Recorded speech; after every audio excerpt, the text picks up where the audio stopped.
সুন্নাহকে যদি আমরা জিজ্ঞেস করি, বিশ্বনবী রেখে যাওয়া সুন্নাতে যদি আমরা একটু তালাশ করি, একটু স্ক্যানিং করি, একটু চোখ গোলাই, তাহলে সুন্নাহ আমাদেরকে বলে বেশি বেশি নফল ইবাদত করো আর আল্লাহর নৈকট্য হাসিল করো। বুখারীর বর্ণনা, আল্লাহর হাবিব সাল্লাল্লাহু আলাইহি ওয়াসাল্লাম বলেন, মা ইয়াজালু আবদি ইয়াতাকাররাবু ইলাইয়া বিন নওয়াফিল, বান্দা যত বেশি নফল ইবাদত করতে থাকে, করতে করতে করতে করতে বান্দা আমার কাছের নৈকট্য প্রাপ্ত বান্দা হয়ে যায়। হাত্তা উহিব্বাহু, এরপর আমি আমার বান্দারে এত ভালোবাসি, কুনতু সামআহুল্লাযী ইয়াসমাউ বিহি, বান্দা যখন শুনে সে তার নিজের কান দিয়ে শুনে না, আমি আল্লাহর কানে শুনে। কুনতু বাসারাহুল্লাযী ইউবসিরু বিহি, বান্দা যখন দেখে নিজের চোখে দেখে না, আমি আল্লাহর চোখে দেখে। ওয়া ইয়াদাহুল্লাযী ইয়াবতিশু বিহা, বান্দা যখন কিছু ধরে বান্দার হাতে ধরে না, আমি আল্লাহর হাতে ধরে। ওয়ারিজলাহুল্লাতী ইয়ামশি বিহা, বান্দা যখন হেঁটে যায় ওর নিজের পায়ে হাঁটে না, কেমন যেন আমি আল্লাহর পায়ে হাঁটে। আওয়াজ করে বলতে হবে আল্লাহু আকবার। মানে আল্লাহ বুঝাতে চাইলেন আমি তখন তার কান হয়ে যাই, আমি তখন তার চোখ হয়ে যাই, আমি তখন তার হাত হয়ে যাই, আমি তখন তার পা হয়ে যাই। আমার আর তার মাঝে আর কোনো ফারাক থাকে না, সে আমার একেবারে নিকটে চলে আসে। আওয়াজ করে পড়েন সুবহানাল্লাহ। তাহলে বান্দা যখন নফল ইবাদত করে তখন বান্দার হাত আর বান্দার হাত থাকে না, ওইখানে আল্লাহর হাত যুক্ত হয়ে যায়। বান্দার পা থাকে না, সেখানে আল্লাহর পা যুক্ত হয়ে যায়।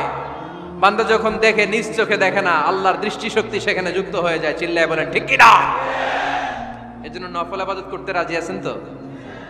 সুনানে তিরমিজির বর্ণনায় আল্লাহর হাবিব সাল্লাল্লাহু আলাইহি ওয়াসাল্লাম বললেন, হাদিসে কুদসি, কিয়ামতের দিন বান্দার যখন ফরজে ঘাটতি হবে, কিসে ঘাটতি হবে? ফরজে। আল্লাহ পাক বলবেন, উনজুরু হাল্লি আবদি মিন তাতাওয়ু, ও ফেরেশতারা দেখো তো আমার বান্দা নফল করছে কিনা। ফরজে যেহেতু তার ঘাটতি, দেখো তো আমার বান্দার কোনো নফল ইবাদত আছে কিনা। ফেরেশতারা বলবে আছে। আল্লাহ বলবেন তাহলে ফরজগুলার যেহেতু ঘাটতি, নফল থেকে কিছু এনে ফরজে বসাই দিয়ে ওগুলোর ফরজ বানায় দাও। এজন্য নফল ইবাদতের দরকার আছে না নাই? ফরজ তো করাই লাগবে, এটা কম্পালসারি, এটার মাফ নাই, এটা অব্লিগেটরি। নফল করে আল্লাহর কাছে যাওয়া যায়, নফল হচ্ছে ওভারটাইম। নফল ইবাদত কেমন? আওয়াজ করে বলেন। তাহলে কোরআনের আলোকে আমরা জানলাম যে আল্লাহর কাছে যেতে হলে কি করতে হয়? সেজদা দিতে হয়। আর সুন্নাহর আলোকে আমরা জানলাম আল্লাহর কাছে যেতে হলে কি করার মাধ্যমে কাছে যেতে হয়? আওয়াজ করে বলেন।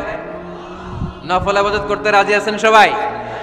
সবচাইতে শ্রেষ্ঠ নফল ইবাদত হচ্ছে কোরআনের তেলাওয়াত, ঠিক কিনা? আল্লাহর হাবিব সাল্লাল্লাহু আলাইহি ওয়াসাল্লাম বললেন, নফল ইবাদতের মাধ্যমে আল্লাহর কাছে যেতে চাও, নৈকট্যপ্রাপ্ত বান্দা হতে চাও, আফদলুল ইবাদাতি তিলাওয়াতুল কোরআন। সবচাইতে যত নফল ইবাদতের লিস্ট হতে পারে, এই লিস্টে র্যাঙ্কিং এ 1 নাম্বার থাকবে কোরআনের তেলাওয়াত। এই কোরআন তেলাওয়াত করতে রাজি আছেন তো? তাহলে কোরআন তেলাওয়াত করব। 2 নাম্বার তাহাজ্জুদের সালাত পড়ব।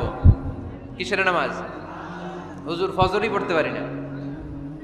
ফজরই যে ফজর পড়ে তার জন্যই না তাহাজ্জুদ, ঠিক কি না? ফজরই তো পড়তে পারি না, তাহাজ্জুদ করব কখন? তাহাজ্জুদ পড়লে আপনার মর্যাদা বাড়ায় দিবে কে? রব্বুল আলামিন বলেন, ওয়া মিনাল লাইলি ফাতাহাজ্জাদ বিহি নাফিলাতাল লাকা আসা আইয়াবআসাকা রাব্বুকা মাকামান মাহমুদা। তাহাজ্জুদের নামাজ যারা পড়বে তাদের মর্যাদা বাড়িয়ে দেয় কে? কারণ ওই মুহূর্তে আল্লাহ প্রথম আকাশে নেমে আসেন আর ডাকে, আলা মিন মুস্তাগফিরিন আগফির আলা, কার ক্ষমা দরকার ক্ষমা চা, ক্ষমা করে দেব। আলা মিন মুস্তাকসিন আকসুলা, কার খাবারের দরকার পোশাকের দরকার চাও দিয়ে দেব। চাও, কার কি লাগবে চাও আমি দিয়ে দেব।